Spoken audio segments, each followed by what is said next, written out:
उत्तराखंड में अगले साल विधानसभा चुनाव होने हैं, जिसकी तैयारियां जोरों शोरों पर है। साथ ही आरोपों की राजनीति भी चरम पर है। सरकार विकास को लेकर दम भर रही है, तो दूसरी तरफ विपक्ष सवाल उठा रहा है। नमस्कार, आप देख रहे हैं क्वेश्चन आवर और मैं हूं आपके साथ निशी भाटिया। उत्तराखंड में 2017 से ही बीजेपी की डबल इंजन वाली सरकार है, जिसका दावा है कि डबल इंजन वाली सरकार में तेज गति से प्रदेश का विकास हो रहा है। लेकिन विपक्ष का कहना है कि बीजेपी की सरकार में विकास कार्य ठप पड़े हैं।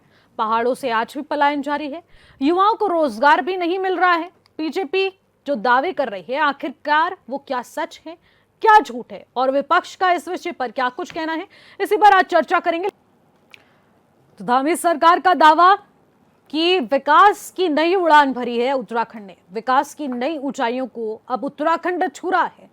इसी के साथ एक और दावा कि 4 वर्षों में प्रति व्यक्ति आय में 41% की वृद्धि हुई है। बीजेपी सरकार में बेरोजगारी दर में अब कमी आई है।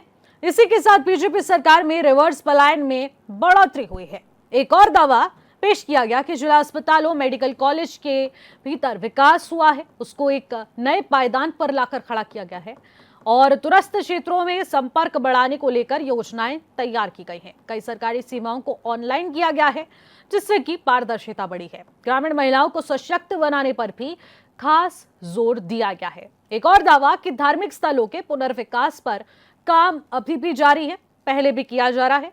एक और दावा कि नौकरियों में महिलाओं के लिए क्षैतिज आरक्षण दिया गया है। भूमि खरीद और साथ ही साथ उपयोग के नियमों में भी बड़े बदलाव हुए हैं। कई हेलीपैड्स और हवाई सेवाओं का विस्तार हुआ है। इसी के साथ एक और दावा कि हजारों करोड़ों रुपए के निवेश प्रस्ताव का दावा भी सीएम धामी ठोकते हैं। भर्ती परीक्षाओं में नकल रोकने के लिए कड़ा कानून लाए हैं। 4 वर्षों में 32,000 से ज्यादा युवाओं को नौकरी दी गई है। बीजेपी सरकार में हर साल यात्रियों की संख्या भी बढ़ रही है, यानी कि 4 धाम यात्रा सुगम सुव्यवस्थित है। पर्यटन को बढ़ावा और स्वास्थ्य सुविधाओं को भी बेहतर किया गया। सड़क पुल निर्माण, स्वयं सहायता समूह सशक्तिकरण किया गया और फिर डिजिटल गवर्नेंस और रेल कनेक्टिविटी को भी एक नया बल दिया गया है। धार्मिक स्थलों का पुनर्विकास, रिकॉर्ड श्रद्धालुओं की आमद, इन सब पर ऑल वेदर रोड परियोजना में भी तेजी लाए, तो हवाई सेवाओं का भी विस्तार किया। सड़क नेटवर्क का विस्तार, हजारों करोड़ों रुपए के निवेश से समझौते और इसी के साथ ग्लोबल इन्वेस्टर समिट की बड़ी सफलता का दावा इस वक्त धामी सरकार कर रही है। अब भू कानून ले लीजिए, यूसीसी ले लीजिए और ऐसे बहुत सारे पायदान पर मुद्दे हैं जिसका दावा ठोक रही है बीजेपी। कांग्रेस का क्या दावा है?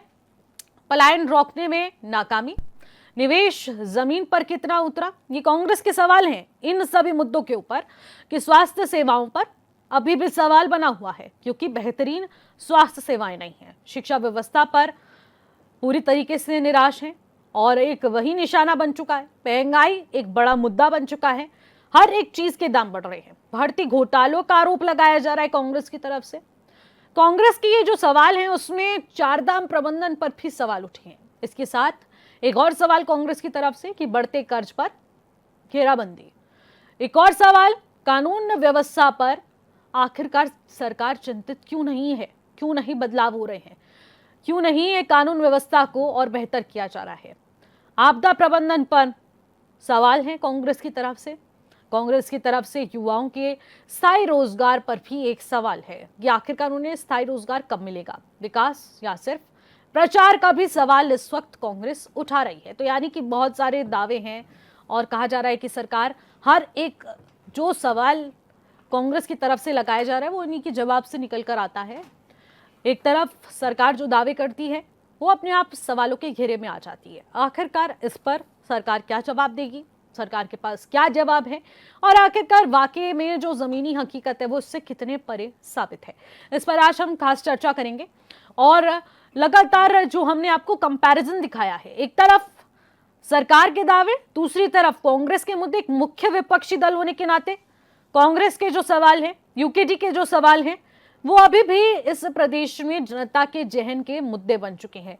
तो इसी के साथ आज हम ये चर्चा करने वाले हैं, जिसमें आज हम उत्तराखंड के विकास, उत्तराखंड की राजनीति, उत्तराखंड के हर एक वो मुद्दे को उठाएंगे जिस पर चर्चा करनी जरूरी बनती है और इस चर्चा के जरिए समझा जाएगा कि आखिरकार सरकार इन विकास कार्यों को लेकर क्या कुछ कर रही है।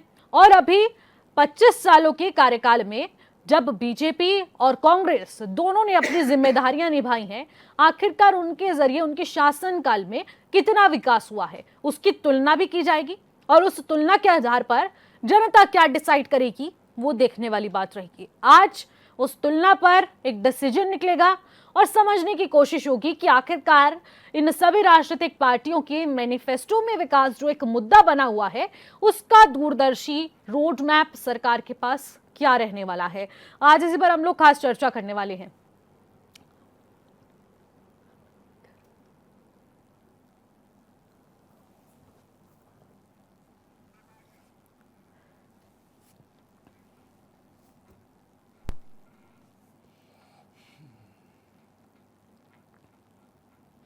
तो इन्हीं सभी मुद्दों के साथ चर्चा की शुरुआत करते हैं। आज हमारे साथ खास पैनलिस्ट जुड़ चुका है, सीधे आपका परिचय करवाती हूं। हमारे साथ सत्यवीर चौहान भारतीय जनता पार्टी के प्रवक्ता स्टूडियो से जुड़ चुके हैं। स्वाति नेगी हैं प्रदेश महासचिव यूथ कांग्रेस की, वो भी हमारे साथ स्टूडियो से जुड़ चुकी हैं। राकेश ध्यानी यूकेडी के प्रवक्ता हैं, वो भी इस वक्त हमारे साथ स्टूडियो से जुड़ चुकी है। राकेश मिश्रा राजनीतिक विश्लेषक हैं, वो भी इस वक्त हमारे साथ स्टूडियो से जुड़ चुके हैं। आप सभी पैनलिस्ट का मैं स्वागत करूंगी और सत्यवीर जी आपके साथ चर्चा की शुरुआत करते हैं।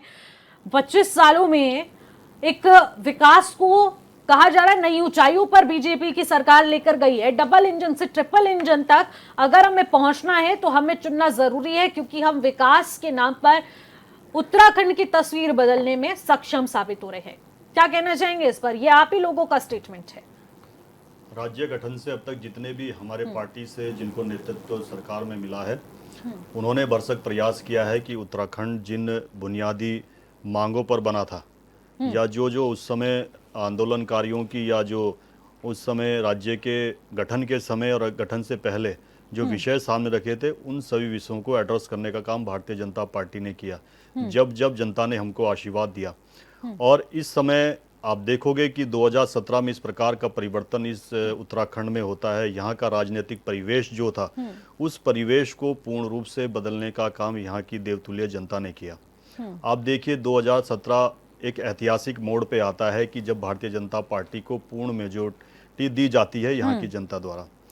और यहाँ का राजनीतिक परिदृश्य ये था कि कभी भी किसी को पूर्ण बहुमत नहीं मिलता था, दूसरों का समर्थन लेना पड़ता था, बैसाखी के आधार पर ही सरकार चलती थी। और आप देखते हो कि जब गठजोड़ या इस प्रकार की सरकारें बनती है तो किस प्रकार से परिणाम सामने देखने को मिलते हैं। मगर उत्तराखंड की जनता ने ये देखा कि केंद्र के कार्यों से प्रभावित होकर उसका लाभ कहीं ना कहीं उत्तराखंड में भारतीय जनता पार्टी को मिला।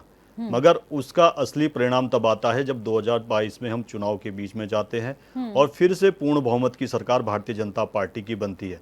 ये इस और इंगित करती है, चाहे उस समय के आप अखबार उठा के देख लीजिए, जितने सभी ने विश्लेषण लिखा था कि भारतीय जनता पार्टी के कामों को लोगों को लाभ हुआ है, चाहे वो पर्वतीय क्षेत्र में, चाहे पिथौरागढ़ के दूरस्थ क्षेत्र गूंजी में हो या उत्तरकाशी की सुदूरवर्ती वादियों में हो, वहाँ तक भारतीय जनता पार्टी की योजनाओं का लाभ प्रत्येक व्यक्ति को मिला है। क्योंकि हमारा मंतव्य रहा है, चाहे हम जनसंघ में हो, चाहे भारतीय जनता पार्टी के गठन के समय से हो, हम सभी के श्रद्धेय दीनदयाल उपाध्याय ने जो दर्शन दिया था एकात्म मानववाद का, अंत्योदय का, उस आधार पर और उस विचार पर, उस सिद्धांत पर हमारी पार्टी कार्य करती है। उसी का कारण है कि आज भारतीय जनता पार्टी ने उत्तराखंड के सभी भूभागों को छूने का प्रयास किया है। अगर उत्तराखंड का भौगोलिक स्ट्रक्चर भी देखा जाए निशी जी, तो 84% के लगभग हमारा पर्वतीय क्षेत्र है। बहुत ही जटिल स्थिति वाला क्षेत्र है। कई तरह की भूगोलिक परिस्थितियां ऐसी है कि बरसात के समय अलग तरह की चुनौतियां होती है, सर्दियों में अलग चुनौतियां होती है, और जब ग्रीष्म ऋतु आती है तो अलग चुनौतियां होती है। उन सभी चुनौतियों पे मुझे लगता है कि बहुत बड़ी विजय भारतीय जनता पार्टी ने की है। इसीलिए हमारे अगर देखना होगा कि जब सरकार के बीच में अभी 22 से अभी हमारी सरकार चल रही है, अगर सरकार के कामों को परखना है, उसके कामों की अगर सत्यता देखनी है, तो इससे स्पष्ट होता है कि जो बीच में जो छोटे छोटे चुनाव आते हैं, चाहे नगर निगम हो, नगर पालिका हो, नगर पंचायत हो या त्रिस्तरीय चुनाव हो, अगर उसमें जो सरकार वर्तमान में है उसके पक्ष में अगर रिजल्ट आते हैं, परिणाम आते हैं, तो इससे परिलक्षित होता है कि इससे स्पष्ट होता है कि इससे सरकार सही दिशा में आगे बढ़ रही है। लेकिन सत्यवीर जी, चाहे पलायन, बेरोजगारी, शिक्षा, स्वास्थ्य का मुद्दा हो ये भी पहाड़ से ही निकल कर आता है, क्योंकि वहां पर अव्यवस्थाएं हैं और वहां के लोग ज्यादा इससे परेशान होते हैं। तो आप क्या ये मानते हैं, जब आप लोग विकास की बात करते हैं तो सारा जो विकास है वो मैदानी क्षेत्रों का हो चुका है, लेकिन पहाड़ में अभी आपका विकास नहीं पहुंचा है? निशी जी, उत्तराखंड 2 अंतर्राष्ट्रीय सीमाओं से लगता हुआ प्रदेश है। चाइना से लगता हुआ और नेपाल से लगता हुआ हमारा प्रदेश है, हमारी सीमा वहाँ तक लगती है। नीतीमाणा जो सबसे लास्ट में है, जहाँ पे सेनाएं तैनात है, वहाँ तक किसी प्रकार से भी सड़कों का आवागमन की व्यवस्था नहीं थी। आज आप देखोगे कि 2014 के बाद से केंद्र की सरकार और राज्य की सरकार के माध्यम से वहां तक सड़कें पहुंच चुकी है, जिससे आने वाले समय में अगर कोई भी किसी प्रकार की समस्या उत्पन्न होती है तो हमारे सैनिकों को उसमें बहुत बड़ा लाभ मिलेगा। चाइना अपना इंफ्रास्ट्रक्चर वहां तक पहुंचाया है, मगर भारत हमारी जो स्थिति थी कि हम वहां तक नहीं पहुंचे थे। इस बात का श्रेय हमें दे ना दे, मगर उन नीति निर्धारकों को देना होगा जिन्होंने इस और कार्य किया। प्रधानमंत्री मोदी जी ने स्पष्ट तौर से कहा है कि हम अपनी सीमाओं को सुरक्षित करने के लिए जो भी कदम उठाने होंगे हम उस पर बढ़ेंगे। नहीं तो आपने पार्लियामेंट में वो स्पीच भी देखी है, एक एंटोनी इस देश के रक्षा मंत्री हुआ करते थे, उन्होंने कहा था कि हमारे पास ना तो पैसा है, अगर हम कोई इंफ्रास्ट्रक्चर भी खड़ा करते हैं तो चाइना इरिटेट हो जाएगा। ये मेरे शब्द नहीं है, ये मैं उनके शब्दशः कोट कर रहा हूँ इस विषय को। और आज स्थिति ये है कि हमने चाहे आसाम का हो या अरुणाचल हो या बांग्लादेश से लगता हुआ बॉर्डर हो या हमारे नीतीमाणा का हो, हम वहाँ तमाम क्षेत्रों तक वायु कनेक्टिविटी या रेल कनेक्टिविटी या सड़क कनेक्टिविटी हो, हमने वो सभी सुविधाएं उपलब्ध कराने का काम किया है। 1962 में जब युद्ध होता है तो हमारे उत्तरकाशी में ही 2 गांव है, जादूंग और नालूंग, 2 गांव हैं, वहाँ से सबको वहाँ पर नीचे शिफ्ट कर दिया था। हमारी ही सरकार है कि उन दोनों गांवों को वापस विस्थापित किया जा रहा है, वहाँ तक सभी वो व्यवस्थाएं की जा रही है। केंद्र सरकार ने उत्तराखंड, खास करके केंद्र सरकार ने उत्तराखंड ही नहीं, जो हिमालयन राज्य है, जो बॉर्डर स्टेट पे हैं, उन राज्यों के लिए वाइब्रेंट विलेज योजना चलाई है और उत्तराखंड को उसमें 2 किश्तों में पैसा भी आ चुका है। उसमें क्या है, मुख्यतः ये देखना जरूरी है और ये जानना भी जरूरी है आपके दर्शकों को भी। उसमें है कि भाई वहाँ पर स्वास्थ्य की किस प्रकार की व्यवस्था है, वहाँ पर दूरसंचार की क्या व्यवस्था है, वहाँ पे फार्मेसी की क्या व्यवस्था है, वहाँ पे संपर्क मार्ग की क्या व्यवस्था है, और जीवन से जुड़ी वो सब व्यवस्थाएं जो हमारे रोजमर्रा की जो स्थिति में आती है वो वहाँ पर उपलब्ध है कि नहीं है, उसके लिए वाइब्रेंट योजना का लाई गई है। और हमारे ऐसे 51 ऐसे गांव हैं जिनको की इंगित किया गया है। ये लाभ तब होता है कि जब दोनों सरकारें एक ही विचारों की होती है, कि मनोदशा की होती है और एक ही आधार पर चलने के लिए तैयार होती है, तब जाके आज उत्तराखंड में आप देखिए, मैं इसके साथ खत्म कर देना चाहता हूँ, उत्तराखंड का मैंने कहा कि 84% भूभाग हमारा पर्वतीय क्षेत्र है। हमारी सरकार आदरणीय मुख्यमंत्री पुष्कर सिंह धामी के नेतृत्व में केंद्र सरकार ने उड़ान योजना चलाई है। हमारी सरकार में या इसका विस्तार हुआ है। हमारा जॉलीग्रांट जो एयरपोर्ट है, पहले चंद फ्लाइटें वहां से जाया करती थी, आज सभी राज्यों तक यहां से लगभग जाने का साधन हुआ है। इससे आर्थिक रूप से हमको लाभ हुआ है, रोजगार हमारा बढ़ा है, हमारा आर्थिक ढांचा और बढ़ा है। और यही नहीं, यहीं से जॉलीग्रांट से चिलियानी सौड़ के लिए, गोचर के लिए, अल्मोड़ा के लिए और पिथौरागढ़ के लिए हवाई सेवा का हमने शुरुआत करी। यही नहीं, क्या आपका पंतनगर से हमने वहां से भी हवाई सेवा का पिथौरागढ़ के लिए हमने शुरुआत करी है। तो कुल मैं कहना चाहता हूँ, ये फायदा हुआ है कि आपकी जब केंद्र में सरकार राज्य में है तो आपको डबल तरीके से फायदा हुआ है, क्योंकि जो आपका विजन है वो केंद्र से भी वही है और राज्य से भी वही है। मैं इसके साथ समाप्त कर देना चाहता हूं। एक समय ऐसा था कि तिवारी जी इस प्रदेश के मुख्यमंत्री थे, नवोदित प्रदेश हमारा था। यहाँ पर अटल जी ने इस प्रकार की व्यवस्था करी थी, क्योंकि उस उत्तराखंड के प्रत्येक भूभाग को उन्होंने प्रवास किया था, एक संगठन के नाते उन्होंने और एक राजनीतिक कार्यकर्ता के नाते भी। तो उन्होंने यहाँ के उत्तराखंड के हर समस्या से, हर आवश्यकता से वो उनको ज्ञान था।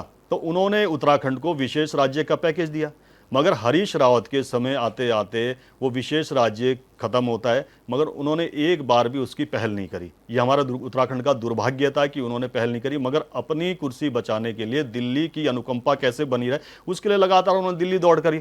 और हमें कहते हुए प्रसन्नता होती है कि आज केंद्र सरकार के माध्यम से हम जो भी यहाँ से मेमोरेंडम भेजते हैं या कोई भी हम योजना को धरातल पर भेजते हैं कि ये आवश्यक है, उस हमारी सभी योजनाओं को केंद्र से अनुमति मिली है। यही कारण है कि हमारे 5 रेलवे स्टेशन ऐसे हैं जिनको अमृत रेलवे स्टेशन के अंदर उनको विकसित किया जा रहा है। हमारा देखिए Rishikesh Karnaprayag railway line Asia का सबसे बड़ा रेलवे ऐसा नेटवर्क है जो कि पहाड़ों के अंदर से जा रहा है। किसको लाभ होगा? अभी आपने चार धाम की बात करी, आपने चार धाम की बात करी, हमारे दो केंद्र, एक सेकंड खत्म सारा समय मैं आपको नहीं दे सकती, अभी गेस्ट पर भी तो जाने दीजिए। इसके साथ मैं समझ गई आपका पॉइंट ऑफ व्यू कि आपने किन परियोजनाओं का जिक्र करा है। उन परियोजनाओं का जिक्र मैं अभी आगे भी करने वाली हूँ, इसलिए मैं आपके पास दोबारा से आऊंगी इस टॉपिक को। स्वाति नेगी जी, अभी जिस तरीके से सत्यवीर जी ने बताया कि केंद्र का भी वही विजन है, राज्य का भी वही विजन है, इसलिए जो प्रस्ताव लाते हैं केंद्र में हम लोग वो पारित हो जाते हैं, विजन क्लियर है। तो जब आपकी सरकार राज्य में थी तो केंद्र से क्या आपको इसी प्रकार का सहयोग नहीं मिल पा रहा था जिस वजह से उत्तराखंड का विकास प्रभावित हुआ? देखिए, धरातल पे जो विकास बीजेपी कर रही है और जो शब्दावली में वो प्रयोग कर रही है, अगर आप नीति माना की सड़कें गिराएंगे तो नीति माना तो हम देखने नहीं जा पाएंगे कि उन सड़कों का विकास हुआ है या नहीं हुआ है। लेकिन अगर आप शहर में ही विधानसभाओं में देख लीजिए, धर्मपुर विधानसभा में देख लीजिए, लगातार 3-4 बार से एक ही विधायक हैं, वहां की सड़कों का हाल आप देख लीजिए, या शहर में कोई भी विधानसभा आप चुन लीजिए, आने वाले 6 महीने में विधानसभा का चुनाव है। स्वास्थ्य व्यवस्था की अगर आप बात करें तो नरसिंह एकता मंच के 2000 जो लोग थे अभी धरने पर थे, और उनके साथ किस तरीके से गूंगी बहरी अंधी सरकार का जो ये व्यवहार इस सरकार ने, धामी सरकार ने करा है, जिस तरीके से वो बच्चे 150-200 दिन से धरने पर थे और सरकार ने अपनी आंखों को खोलने का उनकी तरफ बिल्कुल जरूरत नहीं समझी है। क्या वो बेरोजगार बच्चे नहीं थे? रोजगार का ये दावा कर रहे हैं और पलायन को रोकने की बात कर रहे हैं। अगर पलायन की बात करें तो पलायन अगर रुक गया होता तो अंकिता भंडारी जैसी हमारी बेटी अपने गांव को छोड़ के ऋषिकेश में नौकरी करने नहीं आती और आज वो इस घटना का शिकार ना होती। और अंकिता भंडारी नहीं, ऐसी बहुत सारी बेटियां और ऐसे बहुत सारे बच्चे हमारे पहाड़ के दूर दराज से क्षेत्र से शहर में नौकरी करने अपने बुजुर्ग माता पिता को छोड़ के आते हैं। सड़कों की कोई व्यवस्था नहीं है, उनके पास आमदनी का कोई साधन नहीं है। तो धरातल पे अगर जाएं तो बहुत सारी ऐसी बातें हैं, उसके बजाय जो ये काल्पनिक बातें बीजेपी कर रही है कि विकास हुआ है, जैसे कि जो हमारा देश है वो विश्व गुरु बन गया है, वैसे ही उत्तराखंड को बना रहे हैं। लगातार 2-3 बार से इनको पूर्ण बहुमत की सरकार मिल रही है, लेकिन धरातल पे जो हालत है वो पूरी देश की जनता जानती है। महंगाई, सिलेंडर, आप ही कह रही है पूर्ण बहुमत की सरकार बन रही है, तो पूर्ण बहुमत मिल क्यों रही है जब जनता इनसे परेशान है? देखिए, वोट चोरी का भी तो इनके पास औजार है ना। अभी आप पार्षद के चुनाव में देख लीजिए, इनके पास एक और हथकंडा है। अभी भी ये क्लेम कर रहे हैं कि प्रदेश में 70 में से 60 सीटें ये ले आएंगे। अगर 60 नहीं ले आए तो 40 में तो वोट चोरी करके मैनेज कर ही लेंगे। तो ये जमीन में काम करे ना करे इनको कोई फर्क नहीं पड़ता, वोट चोरी से मशीनें तो ये फिक्स कर ही लेते हैं। ये पार्षद के चुनाव में भी सामने आया है, ये कह रहे हैं जो भी नगर निगम या जो भी बीच में चुनाव होते हैं उसके स्वाति जी, पूरी पार्टी कांग्रेस, पूरा विपक्ष एक सवाल सरकार पर जरूर उठाता है कि वोट चोरी हो रही है, ईवीएम से वोट हिलाए जाते हैं, घुमाए जाते हैं, धांधली हो रही है। आप मुझे बताइए ये कैसे संभव है? देखिए, ये जो इस बार पार्षद का भी नगर निगम का जो चुनाव हुआ था उसमें जितने भी अधिकारी वहां ड्यूटी पे थे उनको आदेश दिया गया कि पर बैलेट में या पर पेटी में इतने इतने वोट आपको डालने हैं वरना आपकी नौकरी खतरे में होगी। ये हमारे पास रिकॉर्डेड है, हमारे पास इसकी वीडियोज हैं, बट कोई सरकार अपने खिलाफ कार्रवाई नहीं करती। अंकिता भंडारी के मामले में उन्होंने सीबीआई जांच का आदेश दे दिया, इतने दिन हो गए, कहाँ है वो जांच? आपने इसे कहाँ प्रूफ किया है? किस चीज को? जो आप बोल रही हैं मेरे पास रिकॉर्डेड है। हमारे पास है रिकॉर्डेड वीडियो। तो इसको कहाँ प्रूफ कराया आपने? इसको प्रूफ कराया, और उस दिन वो रात को बैलेट पकड़े गए 2-2, 3-3 बजे तक काउंटिंग में, हम पूरी रात काउंटिंग में वहां थे। वो बैलेट कहाँ से पेटियां आ रही थी, वो बहुत उस दिन बहुत मतलब अव्यवस्था वहां पे हुई है, उसको रोका गया है। अगर नहीं रोका जाता तो जिस तरीके से इनके जो मेयर के प्रत्याशी और 1.5 लाख से जीते, शायद उसका मार्जिन और ज्यादा हो सकता था। तो यानी कि आप बोल रही हैं वोट चोरी हुई है और उसी का खामियाजा है कि कांग्रेस को अभी तक यहाँ पर फायदा नहीं पहुंच पा रहा है। ठीक है, आऊंगी सत्यवीर जी, लेकिन पहले मैं एक सवाल स्वाति जी से और ले लेती हूँ। हाँ चलिए, जवाब दीजिए आप छोटा दीजिएगा जवाब। जहाँ तक ईवीएम की बात है, सबसे पहले इसको इवॉल्व किसने किया था इस इलेक्शन में? स्वर्गीय इंदिरा गांधी ने किया था। ठीक है, अभी 5 राज्यों के चुनाव संपन्न होते हैं, केरल में इनकी सरकार बनती है, क्या वहाँ वोट चोरी करके कांग्रेस की सरकार बनी है? तो मैं कहता हूं कि देखो, आप हम पे किसी प्रकार के आरोप लगाइए, मगर धरातलीय स्थिति को आपको समझना होगा कि भारत की जनता क्या चाहती है, आम जनता के मन में क्या है। और इसके साथ एसआईआर की जहां तक बात है, ये संविधान के संबंध है। तो और सबसे पहले एसआईआर किसने कराया है? कांग्रेस ने तो कराया, एक बार नहीं कई बार एसआईआर किया है। अगर उसकी आपके नियम के अंतर्गत हो रहा है अभी, तो अब कांग्रेस को क्या दिक्कत है? और उस समय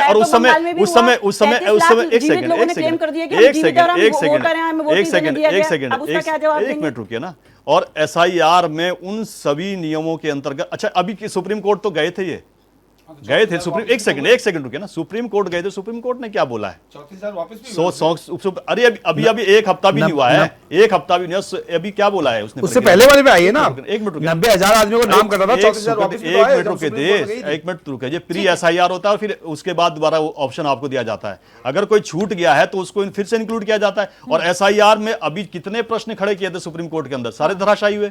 उन्होंने कहा कि एसआईआर जो कार्य कर रही है वो बहुत ही सही तरीके से कार्य कर रही है। सुप्रीम कोर्ट ने जो क्लीन चिट दी है वो इस प्रक्रिया को दी है, लेकिन हाँ ये तो- प्रक्रिया कितनी उचित तरीके से हो रही है और आखिरकार धरातल पर इसका क्या रिजल्ट है, इसको लेकर सुप्रीम कोर्ट ने अपना एक भी अपना व्यक्ति जस्टिफिकेशन नहीं दिया है, एक सिर्फ भी प्रक्रिया व्यक्ति- बताई एक कि भी ऐसा- एसआईआर की प्रक्रिया संवैधानिक भी- है और ये होनी चाहिए समय समय एक पर। भी व्यक्ति ऐसा नहीं गया है सुप्रीम कोर्ट, केवल राजनीतिक इच्छा शक्ति को अपनी पूर्ण करने के लिए ठीक लोग, है। आम को कि कोई भी ऐसा व्यक्ति सामने नहीं आया कि उसने कहा कि मेरा वोट आप नहीं मेरे- है। हाँ आप- जरूर, जो हाँ। घुसपैठिए थे जो आज बांग्लादेश के बॉर्डर पे और भारत के बॉर्डर पे दिखाई दे रहे हैं, जब वहां 2 डिटेंशन सेंटर बनाए गए हैं, वो एकाएक रातों रात कैसे इकट्ठे हो जाते। और ये फुटेज हमने नहीं लाई है, ये फुटेज मीडिया की फुटेज आई है कि ठीक आप है, यहाँ पर आतिश क्यों खड़े हो। सत्यवीर जी। उन्होंने कहा कि हम अवैध रूप से राकेश आए दयानी थे जी। और हमें श्रेय मिलता ठीक था है। यहाँ पर रहने का। ठीक है राकेश दयानी जी, देखिए अब मैं वापस से आपके पास आना चाहूंगी। देखिए दोनों राजनीतिक पार्टियों के अपने अपने सवाल हैं, अपने अपने जवाब हैं, उनके पास अपना अपना रोड मैप है और उनके पास अनुभव भी है। लेकिन जब राज्य गठन हुआ था तो आंदोलन के जरिए एक ऐसी पार्टी तैयार हुई थी जो कि इस राज्य गठन से लेकर राज्य के विकास तक की जिम्मेदारी लेने के लिए तैयार थी। इन 25 वर्षों में क्या जनता को आप लोग प्रभावित नहीं कर पाए अपने मुद्दों से, जो आज ये आपकी स्थिति बन चुकी है? एक बार भी मौका नहीं दिया जनता ने। जी बिल्कुल, पूर्व में गलती हुई है क्योंकि राजनीतिक इतना एक्सपीरियंस भी नहीं था और जो 2-4 हमारे 4 विधायक पहले आए, 3 बाद में आए, 2 बाद में वो सिमटते गए, तो कुछ कमियां नहीं है। उन कमियों से ही हमने सीखा है, उन कमियों को लेके ही हम आज आगे आए हैं और आज हमारा अच्छा जनाधार बना हुआ है उत्तराखंड के अंदर। अभी भारतीय जनता पार्टी के प्रवक्ता यहाँ पे बड़ी बड़ी बातें कर रहे थे कि विकास हमने ये कर दिया, रोजगार इतने दे दिए। विकास अगर आज धरातल पे जाए तो विकास उत्तराखंड के जो नेता हैं बीजेपी के, उनका हुआ है, उनके रिश्तेदारों का हुआ है, उनके दोस्तों का हुआ है। 40% कमीशन सीधा। आपको उदाहरण देता हूँ मैं, पहाड़ों में आजकल हर घर नल हर घर जल की एक योजना निकली थी।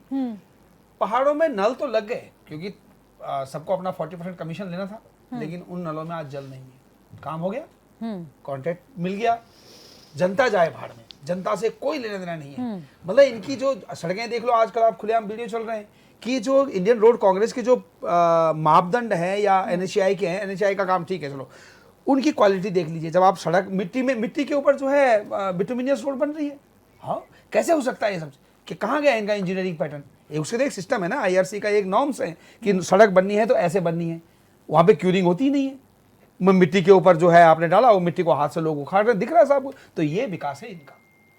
आज यहाँ पे बड़ी बड़ी योजनाएं पहाड़ों में चल रही हैं। अभी जैसे ये अपना इसका पर्यटन के ऊपर है।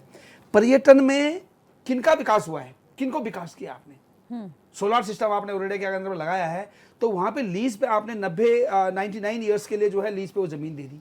99 ईयर्स के बाद पता नहीं, हमारे बच्चों को तो पता भी नहीं होगा ये कब्जाने का तरीका तो नहीं है। और जहां पे आपने सोलर सिस्टम लगाया वो किसके लिए लगाया? सोलर बाहर वालों को लगाया। लीज पे किसको दी जमीन? कोई भी रोजगार का फायदा हमारे उत्तराखंड के लोगों को नहीं हुआ है। प्रधानमंत्री जी यहाँ पे आके बोलते हैं कि आप केवल घाम तापो, और इसीलिए इन्होंने जो है दारू के ठेके जगह जगह खोल दिए हैं कि शराब पियो, आपको 5 किलो चावल दे रहे हैं, 2,000 रुपये आपको कृषि के मिल रहे हैं, आपको कुछ काम करने की जरूरत। वही कंडीशन हो गई आज शराब जो है घर घर में। आज मैं अपने जस्ट एक एग्जांपल देता हूँ आपको कि मेरे माजी माफी क्षेत्र में मैंने 50 बार एक मतलब गाँव में ऐसी शराब ऐसी बिक रही है, घर घर में बिक रही है दुकानों में। मैंने पकड़े, वीडियो बनाया, थानेदार के पास गया, थानेदार को बोला भाई साहब कुछ करो इसमें। हाँ। थानेदार बोलता है कि मैं उठा के ला सकता हूं उसको, बाकी मैं क्या करूं। फिर जब मैंने उनको धमकी दी कि मैं आप डीजीपी के पास जाऊंगा, बिकॉज ये संरक्षण तो सरकार का उनको है, इंस्पेक्टर को है, इंस्पेक्टर जो है उसको संरक्षण दे रहा है। ये भी नौबत है कि अगर मैं कभी कंप्लेंट कर रहा हूँ, मैंने रंग हाथों पकड़ लिया, वीडियो बना लिया, उसके बाद में थानेदार को फोन करता हूँ, आ जाओ मैंने पकड़ लिया। वो आते हैं, वो पहले उसको फोन करते हैं कि जितनी दारू घर में रखी है तो साइड कर दे उसको। ठीक है, ये कंडीशन है, तो कैसे हम मानेंगे विकास कर रहे हैं? ये तो अपना विकास कर रहे हैं लेकिन केवल। लेकिन ऐसे हाथ भी नहीं खड़े किए जा सकते ना कि सरकार ने कुछ करा ही नहीं है। पुलिस हाथ खड़ी करती सरकार है, ने कुछ करा ही पुलिस नहीं है, को ये भाई तो साहब नहीं मैं बोला जा बात करवा सकता। सकता हूं, जो उसको किया है वो इतना दिख बड़ा जरूर रहा दुर्भाग्य हमारा है। आज। ठीक है राकेश ध्यानी जी, माफी चाहूंगी, आपको इंटरप्ट कर रही हूँ, फिर मौका दूंगी, लेकिन एक छोटे से ब्रेक का वक्त हो चुका है। ब्रेक के बाद जो लौटेंगे आप बने रहिए। ब्रेक के बाद एक बार फिर से आपका स्वागत करते हैं क्वेश्चनार में, और क्वेश्चनार में हम विकास बनाम सवाल के ऊपर चर्चा कर रहे हैं। हमारे साथ खास पैनलिस्ट बने हुए हैं, सीधे रुख करते हैं पैनलिस्ट का। राकेश मिश्रा जी, आपके पास आना चाहूंगी। राकेश मिश्रा जी, एक तरफ से देखने को मिल रहा है कि राजनीतिक पार्टियां अपने अपने बखान कर रही हैं कि हमने ये विकास कार्य करे, हमने ये विकास कार्य का 25 सालों से हम सुनते आ रहे हैं, और हर एक चुनाव में ये विकास का मुद्दा उठता ही उठता है। मैं आपसे जानना चाहूंगी, ये सिर्फ राजनीतिक नैरेटिव है या फिर जमीनी हकीकत भी है? जमीनी हकीकत। सन 2000 से जब भी उत्तराखंड राज्य बना और 2004 में जब उत्तराखंड को स्पेशल इकोनॉमिक जोन की घोषणा हुई, उस दिन से और आज तक भारत उत्तराखंड की जो जीडीपी थी, जो ग्रोथ रेट थी, वो 10% से बहुत कम ही नीचे आई। हाँ। आज भी 10% पर ही टिकी हुई है। 10-10.5% के रेशियो से प्रदेश विकास कर रहा है। तो ये विकास होना एक सतत प्रक्रिया है, क्योंकि यहाँ औद्योगिक क्षेत्र बहुत आए, चाहे नारायण दत्त तिवारी जी का एफर्ट्स हो, चाहे पोखरियाल जी का एफर्ट्स हो, चाहे अटल जी का एफर्ट्स हो, और चाहे आज पुष्कर सिंह धामी जी का एफर्ट्स हो, और चाहे यहाँ की भौगोलिक स्थिति और यहाँ के लोगों का सदव्यवहार हो। किसी भी उद्योग को फलने फूलने के लिए वहाँ का जनमानस भी बहुत काम करता है। शायद सबको याद हो कि टाटा ने एक प्रोजेक्ट चलाया था नंदीग्राम में, टाटा नैनो बनाने के लिए, और टाटा नैनो का प्रोजेक्ट सबसे पहले नंदीग्राम गया पश्चिम बंगाल में, लेकिन वहाँ का जनमानस का व्यवहार उस प्रोजेक्ट को उठा के दूसरे जगह शिफ्ट कर दिया। तो विकास होना एक सतत प्रक्रिया है, उसमें सरकार भी जिम्मेदार है, उसके लिए यहाँ के नागरिक भी जिम्मेदार है। और शायद यहाँ के नागरिकों का आज देखिए 10% के रेशियो से जो विकास हो रहा है, आज भी रोजगार पाने की स्थिति में पूरे भारत से, आप पूरे भारत में श्रमिक का आंकड़ा देख लीजिए, आपके यहाँ 48% श्रमिक आते हैं और उनको यहाँ रोजगार मिलता है। तो आप ये नहीं कह सकते कि विकास नहीं हुआ है। हाँ, कुछ मूलभूत समस्याएं आज भी हैं। मूल निवासियों का है ना, विकास किसका हो रहा है? पर कैपिटा इनकम आपने आज जो है 2,74,000 पर कैपिटा इनकम दिखा दी आपने जी। लेकिन पर कैपिटा इनकम को हम आधार नहीं मान सकते। अभी वो भारतीय जनता पार्टी के, चलो उनको ठेके ज्यादा मिल रहे हैं, माना 100 रुपए, जस्ट एक पूरी बात सुन लीजिए, ध्यान लीजिए। आज विकास की जो स्थिति है कि पलायन क्यों हो रहा है, आप मुझे जवाब देंगे? मैं आपसे आप लोगों से पूछता हूँ। आज 4 धाम की यात्रा चल रही है, केदारनाथ की यात्रा चल रही है, केदारनाथ की अव्यवस्थाएं आपको दिख रही हैं? पूरी दिख रही हैं। जो लोग वहां से आते हैं, क्या हम उनके साथ सही व्यवहार कर पा रहे हैं? क्या उनको वो सुविधाएं 1200 रुपए और 300 रुपए गद्दा लगाने का लोगों से चार्ज किया जा रहा है? ये हमारे प्रदेश के लिए अच्छा संदेश जाएगा? अगर यही विकासमुखी बातें हैं तो सोचना पड़ेगा। ऊपर से जिस तरीके नहीं, सुनिए, इसमें सरकार का ही दोष क्यों है? आप वहां के जानकी चट्टी के ग्राम प्रधान ने एक आंदोलन छेड़ा। उस आंदोलन में कहा गया कि बाहर के श्रमिकों को यहां नहीं लाया जाएगा। पहले नेपाल से लोग आते थे काम करने के लिए, ठीक है, और आज गाड़ियों में माल पड़े हैं और माल दुकानों तक नहीं पहुंच रहे। 120 रुपए की बिस्लरी बोतल बिक रही है। आज भी आप उद्योग जगत में जाइए, मैं सारे पैनल से पूछता हूं, बताता हूं, आप किसी भी उद्योग में चले, उत्तराखंड सरकार का पहले दिन से जब औद्योगिक क्रांति आई थी, उस दिन का नियम है कि उत्तराखंड में लगने वाले किसी भी रोजगार में 70% अधिकार उत्तराखंड के नागरिकों को मिलेगा। नियम है। आप उत्तराखंड में 70% श्रमिक पूरे करवा दीजिए और कोई रोजगार चला दीजिए। लेबर ही नहीं है काम करने के लिए, आदमी ही नहीं है काम करने के लिए, तो इसमें भी सरकार को दोषी माना जाए? हमारे यहाँ के, हमारे प्रदेश के ज्यादातर युवा दिल्ली जाना चाहते हैं, मुंबई जाना चाहते हैं, क्योंकि यहाँ शिक्षा अच्छी है। दूसरे राज्यों के लोग जहाँ कम शिक्षित हैं वो हमारे प्रदेशों में आते हैं। 48% लेबर फोर्स, आप डाटा निकाल लीजिए, 48% लेबर फोर्स दूसरे राज्यों की यहाँ आकर काम करती है।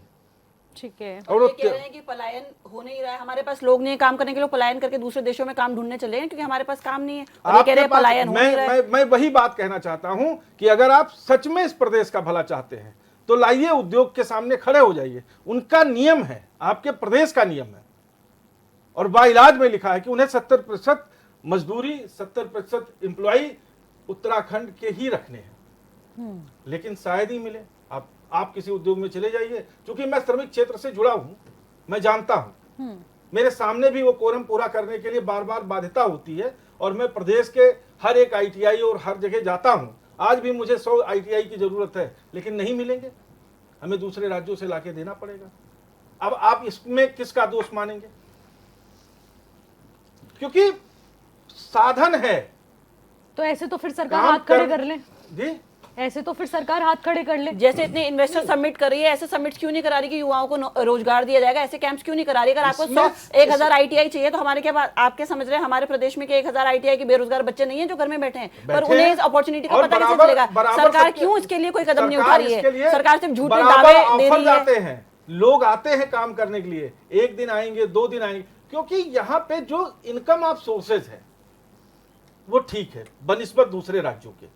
आप उत्तराखंड में रहते हैं इसलिए आपका एक स्टेटस है, लेकिन आप यहीं से बगल के राज्य में चले जाए, छत्तीसगढ़ चले जाए, झारखंड चले जाए और बिहार चले जाए, यहाँ के राज्यों में जो पर कैपिटा इनकम है वो बहुत कम है, वहां पे आय का जरिया बहुत कम है। ठीक है। यहाँ छोटे में संतुष्ट होने वाले नहीं हैं।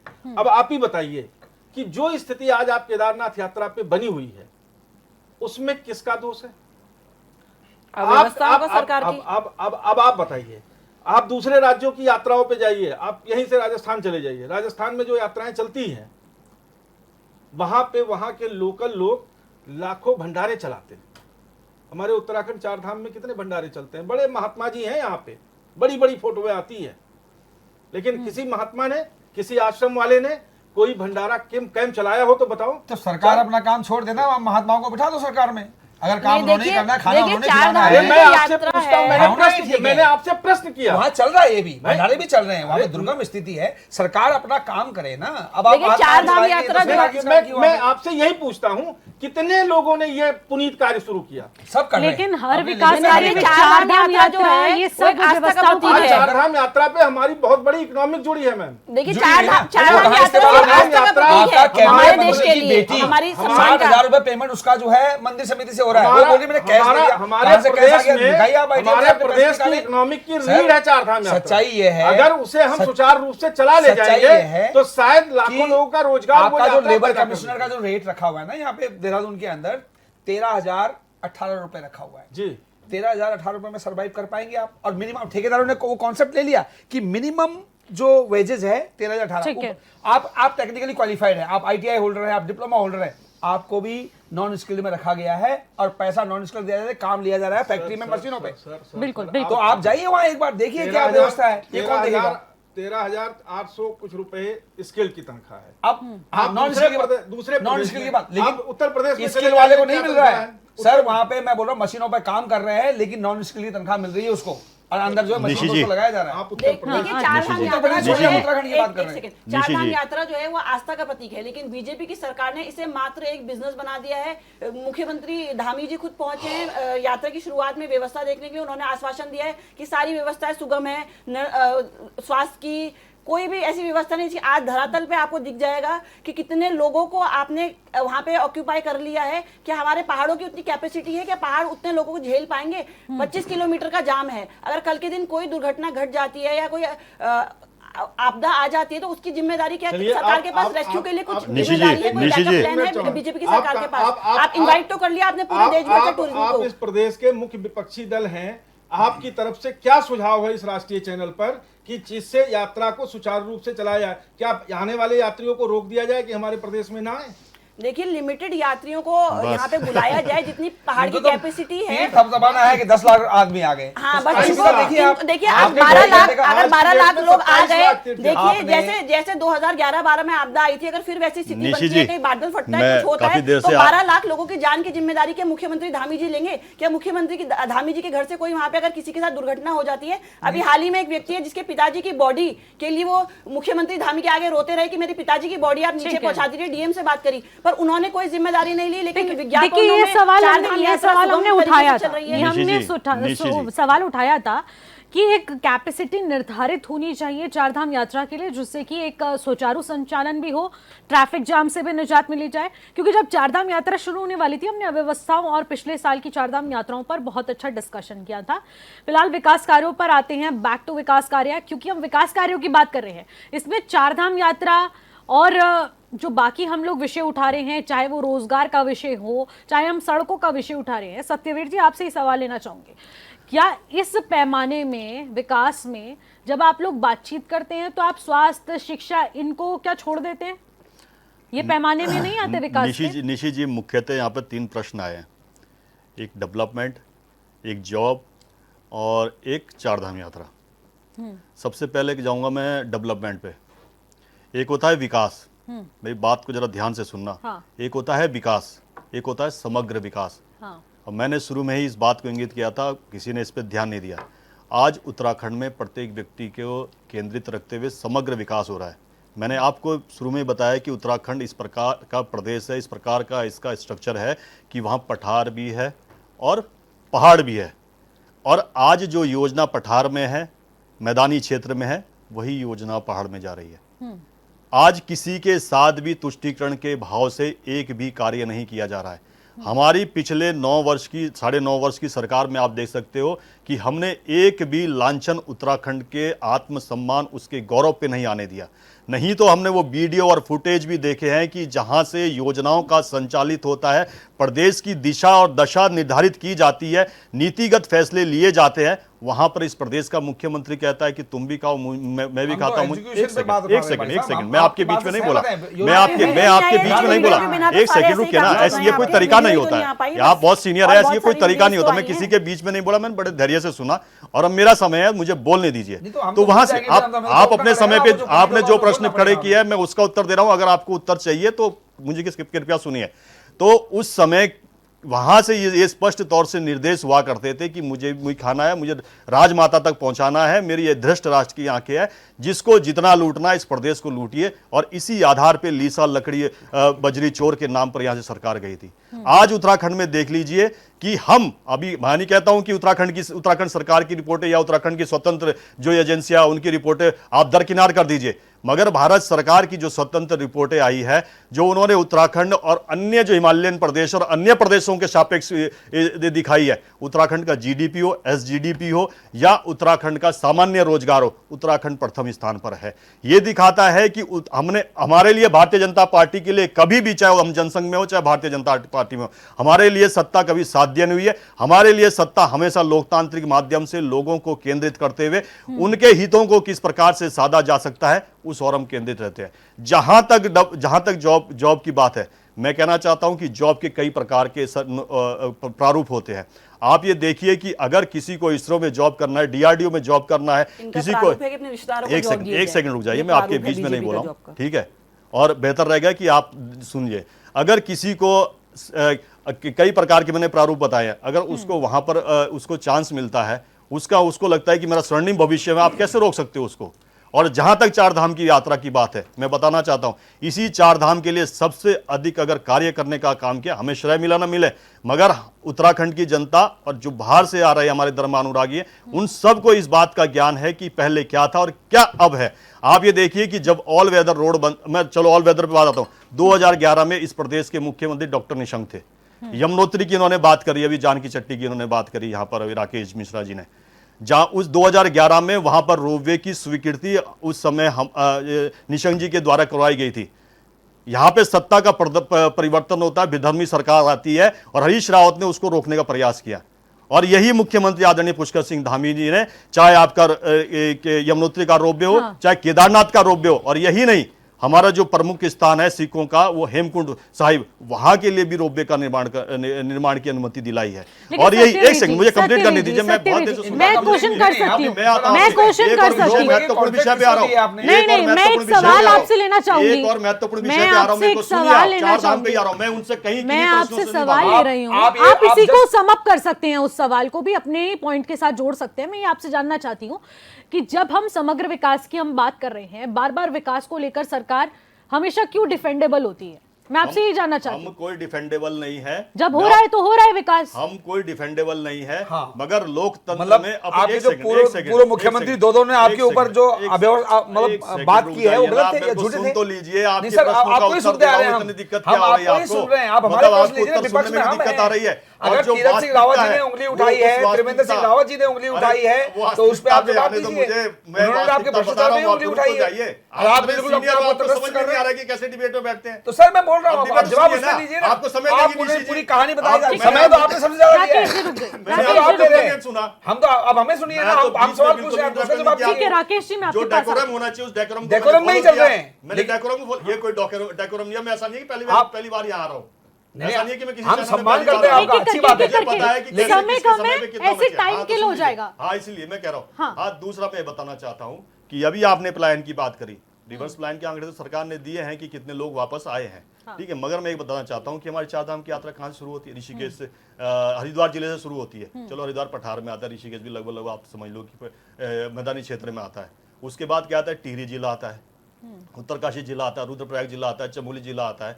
वहाँ पे देख लीजिए कितने वहाँ पे कितने रेस्टोरेंट है, कितने ढाबे हैं, कितने होटल है, कितने होम स्टे हैं। एक भी खाली दिख रहा है आपको? कौन है उस, किसके हैं वो? सारे के सारे वहाँ के जो स्थानीय निवासी हैं उन लोगों के हैं, उन लोगों को रोजगार मिला है। जब सरकार प्रकाशित आंकड़े करती है कि कितने वहाँ पे सहायता समूह के लोग, अच्छा मैं एक बात बताता हूँ, सहायता समूह इसके इन चार धामों की यात्रा में जो हमारी सहायता समूह की महिलाएं हैं, सबसे अधिक लाभ उनको मिलता है। क्यों मिलता है? और अभी जो कांग्रेस की प्रवक्ता ने कहा, मुझे लगा कि जो इन्होंने अभी लिमिटेशन की बात करी, पिछली बार जब लिमिटेशन की बात हुई थी लगाया भी सरकार ने, तब किस प्रकार के इनके प्रश्न और किस प्रकार के प्रश्न खड़े किए थे। आज जब सरकार ने, मैं बता रहा हूं, पिछले 5 वर्षों में हमारी सरकार ने इस डेटा पे एनालिसिस किया है कि अगर इतने यात्री बढ़ाते हैं या ये चीजें करते हैं तो किस प्रकार के आगे परिणाम सामने आएंगे, दूरगामी परिणाम क्या इसके होंगे। उन सभी की मॉनिटरिंग करते हुए आदरणीय मुख्यमंत्री जी, उनकी टीम ने इस बार जो लिमिटेशन थी उस लिमिटेशन को हटाया। अच्छा एक मिनट, और जो हमारी सहायता समूह की महिलाएं हैं, उनको प्रसाद वितरण करती है, वो चौलाई के लड्डू या अन्य तरह का जो कार्य करती है, उनको करोड़ों रुपए का बेनिफिट वहां पर होता है। और जहां तक मंदिरों की बात है, अब मुझे लगता है कि कांग्रेस अपने इस पे ज्यादा व्याख्यान न दे तो ज्यादा अच्छा होगा, क्योंकि संसद भवन जो जहां से कि जिसको मंदिर कहा जाता है, हमारे देश मंदिरों की को दिशा सोना और कहाँ नीति- गया? एक जो हमारे सेकंड, पहाड़ एक के सेकंड, मंदिरों को एक सोना वो सेकंड, बीजेपी क्यों नहीं बता पा रही है? एक बद्रीनाथ सेकंड, केदारनाथ एक सेकंड, यही राहुल गांधी थे जिन्होंने कहा आ रही था हूं कि मैं, बस आ रही हूं। केदारनाथ क्या है? शिव का स्थान है। उन्होंने कहा था कि शिव एक शक्ति है जिसको हमने सामूल नाश करना है। ये मेरा बयान नहीं है, ये मैं कोट नहीं कर रहा हूं, ये राहुल गांधी ने कहा था। यही राहुल गांधी थे जिन्होंने कहा था कि मंदिर में लड़के लड़कियां छेड़ने जाते हैं, और तमाम वो विषय उन्होंने कहा है। क्या उन विषयों से आज कांग्रेस बच सकती है क्या? ठीक है क्या बच सकती ऐसे है? तो आप और यही प्रधानमंत्री का नहीं, नाम यही भी नहीं, स्वाति फाइल नहीं आ रहा है, आज तक सरकार राम ही मंदिर- वो आज तक बहाल राम नहीं कर रहे हैं। मंदिर में हमारे दर्शन कम करने से कम के राहुल लिए जी का नहीं नाम गए तो नहीं आया आज उसमें। तक राम मंदिर में दर्शन करने के लिए नहीं गए। इसी राम का, हमारा जो संविधान है, संविधान के पहले पेज पर राम दरबार है। किस प्रकार से हमारा संविधान मतलब हम राम आगे मंदिर चलना में चाहिए, दर्शन करने हमारे- जाएं आपके हमारा आधार से, संविधान तभी हम कैसे आगे हिंदू बढ़ना हो पाएंगे। चाहिए। हमारा मतलब हमें कोर्ट आपको में किस प्रूफ करना प्रकार से पड़ेगा, हम proceeding हिंदू हैं तो होनी हमें चाहिए। राम मंदिर वो जाना राम पड़ेगा। भगवान को देख के क्या गया। और हम मुझे आपको राम सर्टिफिकेट भगवान दे रहे हैं, को हमको कहने मानने के के लिए लिए। 22 ठीक है, बजे राम मंदिर में जाने की जरूरत नहीं है, आज राम इनको ठीक बुला- है, राम के लिए भगवान आप मानने के बताइए, लिए। बीजेपी बताइए। बीजेपी सर्टिफिकेट सावरकर देगी जी ने हिंदू कहा होने था, का। सावरकर जी ने कहा था, सावरकर आप जी ने केवल- कहा था, सत्यवीर जी, मैंने आपको बहुत टाइम बस दे दिया है। अल्टीमेटली हिंदू ये- मुसलमान से आगे निकल नहीं स्वाति पाते ने हैं। कहा था स्वाति कि नेगी जिस दिन हिंदुत्व अपने जाइए। प्रखर पर होगा, अपने शिखर पर होगा, बस हिंदुत्व ये से आगे कोर्ट बढ़ के नहीं ऊपर पा रही है जनों पहनेंगे, वो भाजपा। आज स्पष्ट पता दिखाई चल दे रहा है। जाएगा सिवाय आपको। बहुत सारे मुद्दे हैं। उत्तराखंड में जनता आपका हिंदुत्व, आप कोई सा भी मुद्दा ले आइए आप। सत्यवीर जी, की राजनीति सत्यवीर नहीं जी, जब वो अब जागृत होगी तो राजनीति इस प्रकार चलेगी, के लोग विकास आपको की सामने चलेगी से इस प्रकार और के जन लोग भावना की दिखाई टाइम चलेगी। किल हो जाएगा, सबका टाइम किल होगा। सत्यवीर जी, बात विकास की हो रही है, हिंदुत्व तक कहां पहुंच गया? मैंने नहीं छेड़ा। इनका आपने नहीं छेड़ा। छेड़ा। इनका काम ये ही है। प्रश्न उठाए थे। इनका काम है, ये इनका प्रश्न डिबेट उठाए करवाना थे। है। राहुल इसका गांधी उत्तर के देना आपके स्टेटमेंट को दर्शकों कोट के लिए बहुत कराना। आवश्यक है। अभी इसकी जरूरत नहीं यूपी थी, में इस कहाँ गई आपके स्टेटमेंट हिंदुत्व? की। जब हमारे जो आचार्य हैं उनकी स्वाति चुटिया पकड़ के नेगी जी। खींचा गया, तब कहाँ गया आपका अरे ना हिंदुत्व? बताइए स्वाति कि नेगी तब जो राम जी भगवान की आपको याद नहीं आई, तब तो आप ही की सरकार थी ज्यादा यूपी इसके में। पन्ने ना ठीक है, खुलाओ। सत्यवीर। दिवाली की काली रात को शंकराचार्य को जब जगमग होती है वो अमावस्या सबसे घनघोर रात होती है, शंकराचार्य को उठा के उनके मठ से कहाँ ले गए थे? जेल के अंदर काल कोठरी में ले गए थे, और संसद भवन के अंदर भारतीय जनता पार्टी का चेहरा और चरित्र मैं बताता हूँ। भवन के बाहर गोलियां आसाम चलवाई के थी मुख्यमंत्री इंदिरा जब तक गांधी कांग्रेस ने। में महाराज ने क्या बोला था? याद है कि आसाम हम के अपने साधु मुख्यमंत्री संतों का खून माफ करते, मगर जो ये छोटे छोटे बंदी जिनका हत्या हुई है, आसाम के उसका परिणाम मुख्यमंत्री कांग्रेस को आसाम भुगतना के पड़ेगा, और उनकी मुख्यमंत्री कहीं भी थे, वाणी सत्य साबित आपका हुई है। हमारा प्रधानमंत्री जी उनको पानी पीने के कोसते थे। ठीक है ध्यानी जी। स्वाति नेगी जी, जवाब लेना चाहूंगी। आप अभी इतने सारे सवाल उठा रही हैं सरकार पर, और आपने कहा कि विकास नहीं हो रहा है, चारधाम यात्रा को भी आपने अपना पॉइंट ऑफ व्यू रखा, लेकिन जब आपकी सरकार थी तब ये सब चीजें मैनेजेबल क्यों नहीं हुई? क्यों सत्ता परिवर्तन होना पड़ा? देखिए, पहाड़ की परिस्थितियां जैसी हैं, तो यहाँ की जो जनता है वो कभी एक सरकार को मौका देती है, कभी वो बदलाव चाहती है। तो उन्होंने सोचा चलो कांग्रेस से नहीं हो रहा, बीजेपी को मौका दिया, एक बार नहीं दूसरी बार दिया। अब दूसरी बार भी मौका देने के बाद ये कह रहे हैं कि इन्होंने कांग्रेस का विरोध करने की वजह से, कांग्रेस ने विरोध करा इसलिए इन्होंने आंकड़े जब बढ़ाना चाहे तो कांग्रेस ने विरोध करा, और अब विरोध के बाद इन्होंने कांग्रेस की विरोध से मतलब सरकार चल रही है। तो और भी तो बहुत सारे मुद्दों पे कांग्रेस विरोध कर रही है, तो ये क्यों उसको धरातल पे लेके नहीं, क्यों अंकिता भंडारी के मुद्दे में क्यों मुख्यमंत्री जी ने नैतिकता के आधार पर इस्तीफा नहीं दिया कि हमारी प्रदेश की बेटी है, जब तक न्याय नहीं होगा मैं अपनी कुर्सी छोड़ता हूं? क्यों नहीं दिया? क्यों जो इनके प्रभारी हैं उसका नाम आ रहा है, क्यों उनको बार बार बीजेपी के लोग जाके माला फैलाते हैं कि हमारे देश जो हमारी प्रदेश की बेटी है उनकी अस्मिता से कोई ताल्लुकात नहीं है प्रदेश के मुख्यमंत्री का? क्या हमारी बेटियां हैं उनकी इज्जत इसीलिए है कि जो बाहर से लोग आए प्रभारी उनके सामने हमारी प्रदेश की बेटियों को परोसा जाए? ये महिला सुरक्षा की बात कर रहे हैं क्या? इनकी दूध से धुली सरकार है क्या? इस सरकार में भूमाफिया और शराब माफिया नहीं है? कितना खुला भूमाफिया जो ये अभी स्वाति नेगी जी, एक छोटा सा कमेंट आपसे लेना चाहूंगी और उसके बाद मैं ध्यानी जी के पास आती हूँ। आप मुझे बताइए, आप लगातार पूरी पार्टी सरकार की आलोचनाओं पर रहती है, आपके पास अपना विजन है? अभी अगर सरकार बनती है तो क्या करने वाले हैं आप? 3 बड़े मुद्दे बताइए आप मुझे जिन पर आप विचार करेंगे 100 दिनों के भीतर। स्वास्थ्य, बेरोजगार और पलायन को रोकने के लिए हमारी सरकार पूरे कदम उठाएगी। जो उत्तराखंड के मूल निवासी है उनको प्रायोरिटी दी जाएगी कि जो पहले यहाँ के जो लोग हैं उनको नौकरी दी जाए, जो नौकरियां हैं, स्वास्थ्य की जो सुविधाएं हैं उनको सुव्यवस्थित किया जाए। जो दिल्ली से देहरादून 2.5 घंटे में सड़क पहुंच रही है, वो पहाड़ से जो लोग हैं अपनी डिलीवरी कराने के लिए, जो माताएं बहनें हैं वो यहाँ प्रदेश में नहीं पहुंच पा रही है, तो उन सड़कों पर क्यों ध्यान नहीं दिया जा रहा है? बतौर दिल्ली से जो देहरादून 2.5 घंटे में हाईवे पहुंचा है उसका क्रेडिट बार बार ये सरकार ले रही है, तो पहाड़ के लोग हमारे यहाँ नहीं पहुंच पाएंगे। आपके पास रोड मैप है इसका? बिल्कुल जरूर है। तो कैसे आप इसे धरातल पर उतारेंगे? ये काम तो ये लोग भी कर रहे हैं, अब एलिवेटेड रोड बनाएंगे ये। अब जब बनाएंगे, ये सरकार रहेगी तब बनाएंगे ना। 10 साल से इनकी सरकार है, अभी तक क्यों नहीं बनाया उन्होंने? अब ये तो 2047 तक के लिए समय मांग रहे हैं लोगों से कि हमें लूटने के लिए जो बचा हुआ देश है, जो 70 साल में कांग्रेस ने बोया है, वो हम बेच चुके हैं। 27-47 तक का समय दीजिए, पूरा देश खाली कर देंगे हम। ठीक है, एक फाइनल कमेंट लेती हूँ आपसे राकेश ध्यानी जी, और आपसे ये सवाल लेना चाहूंगी। आप बोलते हैं पहाड़ों का विकास, पहाड़ों का विकास, क्या मैदानी क्षेत्रों का विकास नहीं होगा? पहाड़ों के विकास पर जनता क्या आपको एक ऑप्शन नहीं मान रही है? उन्हें समग्र विकास चाहिए। जी, हमें समग्र विकास पे हम काम करते हैं। हमारा पर्वतीय क्षेत्र है, हम नहीं बोलते पहाड़ का अलग और प्लेन्स का अलग। हमारा राज्य की अवधारणा ही एक पर्वतीय राज्य के रूप में हुई है।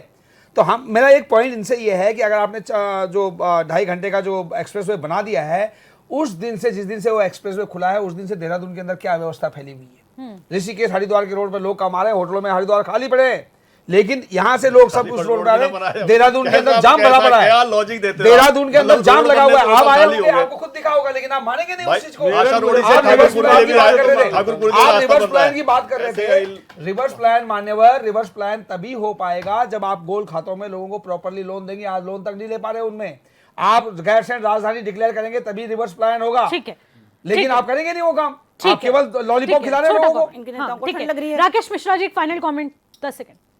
फाइनल कमेंट ये है कि 2014 तक जितनी सड़कें बनी थी, आप जाके आंकड़ा देख लीजिए अभी चैट जीपीटी से, 33,000 किलोमीटर, 15,000 किलोमीटर हमें विरासत 2000 में मिली थी। 33,000 किलोमीटर हम 10 सालों में, 15 सालों में बना पाए। 2017 तक हमारे प्रदेश में जो सड़कों का निर्माण हुआ, सकल सड़कों का निर्माण, वो 33,000 किलोमीटर का हुआ। आज 2010 से, 2017 से और 2027 के बीच में जो उत्तराखंड राज्य में सड़कों का निर्माण, केवल सड़कों का, उसका किलोमीटर है 69,000 किलोमीटर सड़कों का, जिसमें पीडब्ल्यूडी, जिला पंचायत, विधायक निधि, ऐसे तो दूने से भी 1.5 गुना ज्यादा। वो डामर वाली मैं सड़कें जो रेत से उठा मैं उठा के कोटद्वार के लोग पास खड़े रहता हूँ, हैं, मेरे ऐसे गांव खड़े में हैं। मैं चाहूंगी सभी आज को तक- इंटरप्ट करना पड़ रहा है, लेकिन आज तक समय की सड़क कमी नहीं को है। देखते हुए इस चर्चा को यहीं पर अब समाप्त करना पड़ रहा है। बहुत बहुत शुक्रिया आप सभी मेहमानों का हमारे साथ जुड़ने के लिए, इस चर्चा में शामिल होने के लिए। तो उत्तराखंड में विकास के दावों पर राजनीति हो रही है, सरकार अब उपलब्धियां गिना रही है, विपक्ष खामियां गिना रहा है, लेकिन आखिरी डिसीजन जनता के हाथ में है कि वो आखिरकार किसके विकास के मुद्दों को ज्यादा पसंद करती है, किसके मैनिफेस्टो में दम है, और जनता का डिसीजन सर्वोपरि। देखने वाली बात रहेगी। फिलहाल मुझे दीजिएगा इजाजत, नमस्कार।